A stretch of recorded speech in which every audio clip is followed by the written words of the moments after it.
Ready to explode your WhatsApp engagement and reach a massive audience? First, head over to Twilio and sign up for an account. You'll need to verify your phone number. Don't worry, it's free to start. Once you're in, navigate to the Programmable Messaging section. This is where the magic happens.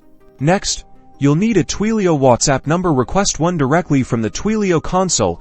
It's what you'll use to send your messages. Create a messaging service in Twilio. This allows you to manage your sending numbers, set up message scheduling, and ensure compliance.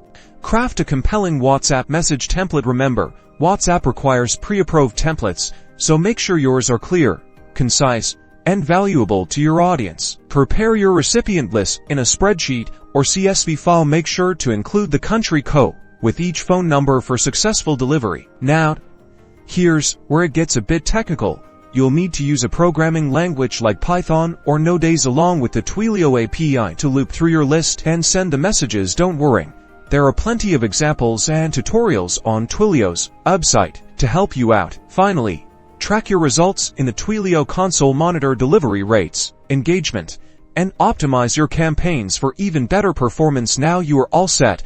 Good luck.